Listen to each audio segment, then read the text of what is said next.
അർണബ് ഗോസ്വാമിയും മോദിയും തമ്മിലുള്ള ബന്ധത്തിന്റെ ഉലച്ചിലുകൾ കഴിഞ്ഞ കുറച്ചു നാളുകളായി സജീവ ചർച്ചാ വിഷയമാണ്.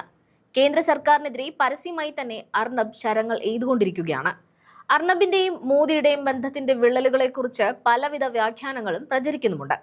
അർണബിനെ കൂടാതെ മോദിയുടെയും BJPയുടെയും മറ്റൊരു വിശ്വസ്തന്റെ പേരുകൂടി ഈ പട്ടികയിലേക്ക് ചേർക്കപ്പെട്ടിട്ടുണ്ട്.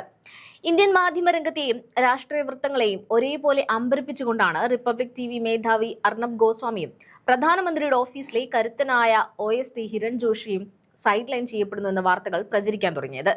നരേന്ദ്രമോദിയെ വിശ്വഗുരുവായി പോർട്രേറ്റ് ചെയ്യുന്നതിലും മോദി തരംഗം സൃഷ്ടിക്കുന്നതിലും നിർണായക പങ്ക് വഹിച്ച ഈ രണ്ട് വ്യക്തികളെയും പ്രധാനമന്ത്രി തന്നെ നേരിട്ട് ഇടപെട്ടൊതുക്കിയെന്നാണ് ഏറ്റവും പുതിയ റിപ്പോർട്ടുകൾ സൂചിപ്പിക്കുന്നത്. BJPയെയും മോദി സർക്കാരിനെയും നഖശിഖാന്തം എതിർക്കുന്നവരെ ഇത്രയും കാലം രാജ്യദ്രോഹികൾ എന്ന് വിളിച്ച് ആക്ഷേപിച്ച അർണബ് ഇപ്പോൾ അതേ സർക്കാരിനെതിരെ ആക്രോശിക്കുന്നത് കാണുമ്പോൾ രാജ്യം അക്ഷരാർത്ഥത്തിൽ അമ്പരപ്പിലാണ്. The nation wants to know എന്ന് ആക്രോശിച്ച് പ്രതിപക്ഷത്തെ എപ്പോഴും പ്രതിക്കൂട്ടിലാക്കിയിരുന്ന അർണബ് ഇപ്പോൾ തന്റെ തോക്ക് സ്വന്തം പാളയത്തിന് നേരെ തിരിച്ചിരിക്കുകയാണ്.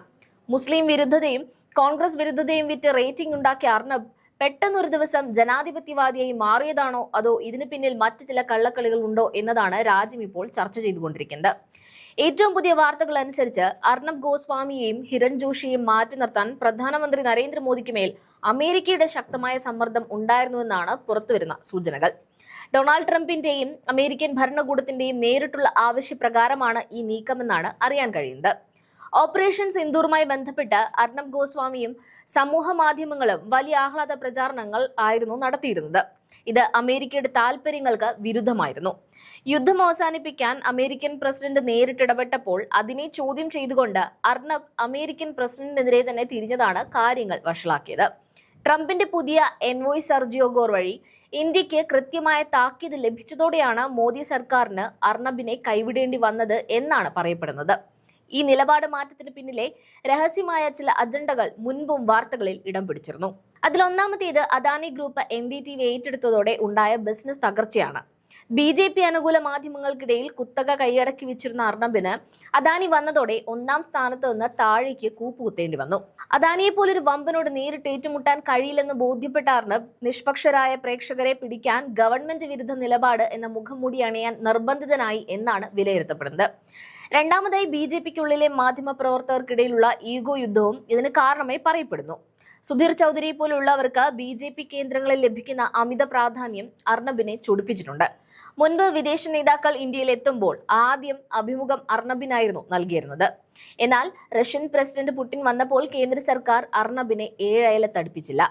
ഈ അവഗണനയും ഒപ്പം സർക്കാരിൽ നിന്നുള്ള പരസ്യ വരുമാനത്തിലുണ്ടായ വലിയ ഇടിവും അർണബിനെ കേന്ദ്രത്തിനെതിരെ തിരിയാൻ പ്രേരിപ്പിച്ചു. ഇതോടൊപ്പം തന്നെ പ്രധാനമന്ത്രിയുടെ ഓഫീസിൽ ഇരുന്നു കൊണ്ട് മാധ്യമങ്ങൾക്ക് അജണ്ട നിശ്ചയിച്ചു നൽകിയിരുന്ന ഹിരൺ ജോഷിയുടെ പതനവും ശ്രദ്ധേയമാണ്. ഏത് വാർത്ത ഹൈലൈറ്റ് ചെയ്യണം, ഏത് മന്ത്രി ഒതുക്കണം എന്നൊക്കെ തീരുമാനിച്ചിരുന്നത് ഇദ്ദേഹമായിരുന്നു. എന്നാൽ ഇപ്പോൾ ഹിരൺ ജോഷിക്ക് PMOയിൽ പഴയ പോലെ സ്വാധീനമില്ലാത്ത അവസ്ഥയാണെന്നും പേരിന് മാത്രം സ്ഥാനത്ത് തുടരുന്ന അദ്ദേഹത്തിന് പകരം പുതിയ സംവിധാനങ്ങൾ മീഡിയ കൈകാര്യം ചെയ്യാൻ വന്നുവെന്നും റിപ്പോർട്ടുകൾ വ്യക്തമാക്കുന്നു. RSSും മോദി ഗവൺമെന്റും തമ്മിൽ വലിയ തർക്കങ്ങൾ നിലനിൽക്കുന്നുണ്ടെന്ന വാദങ്ങൾക്ക് ഇതോടെ കൂടുതൽ ബലം ലഭിച്ചിരിക്കുകയാണ്.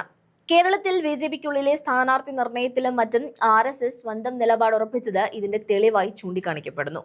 കഴിഞ്ഞ ഏതാനും മാസങ്ങളായി മോദി സർക്കാരിന്റെ പ്രതിച്ഛായ ആഗോളതലത്തിൽ വല്ലാതെ ഇടിഞ്ഞിട്ടുണ്ട്. ക്രിസ്ത്യാനികൾക്കും മറ്റ് ന്യൂനപക്ഷങ്ങൾക്കുമെതിരെ വടക്കേ ഇന്ത്യയിൽ നടക്കുന്ന ആക്രമണങ്ങളും ഇതിന് കാരണമായി. ഇത്തരം പ്രശ്നങ്ങളിൽ സർക്കാരിന് യാതൊരു നിയന്ത്രണവുമില്ലാത്ത അവസ്ഥയാണ്.